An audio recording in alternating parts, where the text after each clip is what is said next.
আজকে আমরা জানবো লিভারের চর্বি কেন হয় এবং লিভারের চর্বি গলানোর জন্য কি কি করতে হবে, লিভারের চর্বি থেকে কিভাবে মুক্তি পাওয়া যায় সে সম্পর্কে জানার চেষ্টা করবো। চলুন শুরু করা যাক। প্রথমত হচ্ছে ওজন বা স্থূলতা।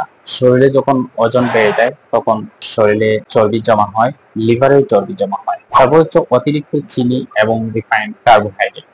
আমরা যখন অতিরিক্ত চিনি খাই, যেমন চা হতে পারে চিনি দিয়ে, মিষ্টি জাতীয় যে কোনো খাবার হতে পারে বা প্রসেসড ফুড হতে পারে, এগুলো যখন আমরা সেবন করি তখন লিভারে চর্বি হতে পারে। তারপর হচ্ছে অতিরিক্ত তেল ও চর্বি জাতীয় খাবার খাওয়া।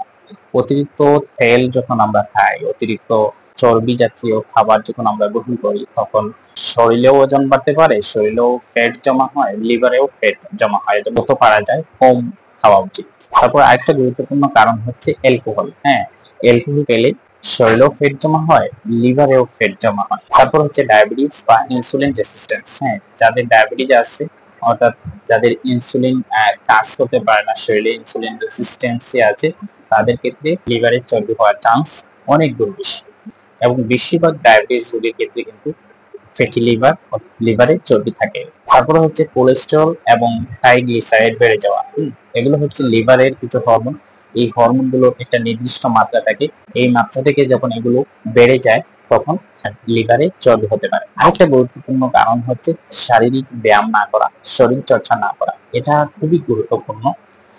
শরীর চর্চা না করলে শরীরে চর্বি জমা হয় এবং লিভারে চর্বি জমা হয়। এজন্য আমাদের উচিত দৈনিক শরীর চর্চাকে রুটিনে নিয়ে আসা এবং প্রতিদিন শরীর চর্চা করা। কিছু ঔষধ এবং হরমোনাল ইমব্যালেন্সের কারণে লিভারের চর্বি জমা হয়। যেমন স্টেরয়েড যে ঔষধগুলো আছে, এগুলো বিভিন্ন রোগের কারণে, এগুলো স্পেসিফিক রোগের কারণে এগুলো দেওয়া হয়। এই স্টেরয়েড ঔষধের ফলেও শরীরেও ওজন বাড়তে পারে, এমনকি লিভারেও চর্বি জমা হতে পারে। এবং আমাদের শরীরে যে হরমোন গুলো আছে, হরমোনের যে সামঞ্জস্য আছে, এটা যদি বজায় না থাকে, অর্থাৎ হরমোনাল ইমব্যালেন্স যদি হয়, তাহলে লিভারে চর্বি জমা হতে পারে। তো এখন আসি এই লিভারের চর্বি থেকে আমরা কিভাবে মুক্তি পাবো।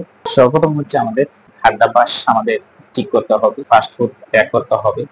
ভাজা পোড়া তেল, মশলাযুক্ত, অতিরিক্ত চর্বিযুক্ত এই খাবারগুলো আমাদেরকে কমিয়ে নিয়ে আসতে হবে এবং খাবার দাবারের ব্যাপারে আমাদেরকে নিয়ন্ত্রণে নিয়ে আসতে হবে। দ্বিতীয়ত হচ্ছে আমাদের ঠিক মতো সময় মতো ঘুমাতে হবে, সঠিক সময় ঘুমাতে হবে, আবার সঠিক সময় ঘুম থেকে উঠতে হবে।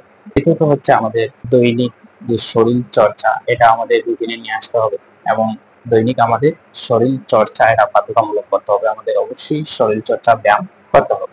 তারপরে হচ্ছে যে মেডিসিন, যেমন স্টেরয়েড, এই স্টেরয়েড জাতীয় ঔষধ ডাক্তারের পরামর্শ ছাড়া এগুলো ব্যবহার করা যাবে না।